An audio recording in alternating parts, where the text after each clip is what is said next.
আপোনালোকে দেখিছে গাঁৱলীয়া সেউজীয়া বননিৰ ৰাস্তা দেখিছে ইমান ধুনীয়া এটা বনেৰে ভৰা ৰাস্তা হয় আৰু এনেকুৱা বননিৰ ৰাস্তাত যদি আপোনালোকে ৰাতিপুৱা গধূলি খালী ভৰিয়ে খোজ কাঢ়িব পাৰে স্বাস্থ্যৰ কাৰণে বহুতেই মানে উপকাৰী। ইয়াত দেখিছে ইমান ধুনীয়া এটা সেউজীয়া বননিৰ ৰাস্তা আৰু এয়া গাঁও পৰিৱেশ দেখুৱাই আছোঁ আপোনালোকক দেখিছে গাঁও পৰিৱেশ আৰু এইফালে মানে সেউজীয়া হৈ আছে ইয়াত ধাননি পথাৰ হয় এতিয়া মানে ৰুই থৈছে মানে এতিয়া পথাৰবোৰ সেউজীয়া হৈ আছে ধানৰ গোজাবিলাক সেউজীয়া হৈ আছে আৰু আঘোণ মাহ অহাৰ লগে লগে ইয়াতে মানে ধান ওলাব ৰোৱাবিলাকত আৰু এই গাঁওখন দেখিছে ইমান ধুনীয়া সেউজীয়া গছ গছনিয়ে ভৰি আছে। আচলতে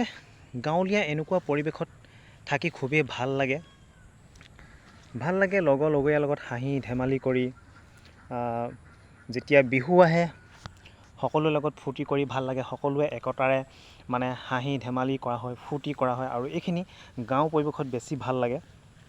মই এইটো ক'ব বিচৰা নাই যে টাউনীয়া পৰিৱেশবিলাক বেয়া কিন্তু গাঁও পৰিৱেশবিলাক মানে এইটো কাৰণে ভাল লাগে যিহেতু গাঁৱত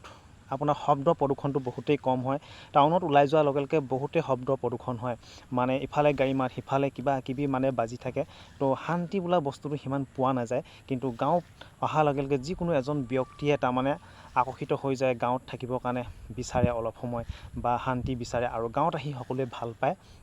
কাৰণ গাঁও চেনেহীবিলাকেই বেলেগ।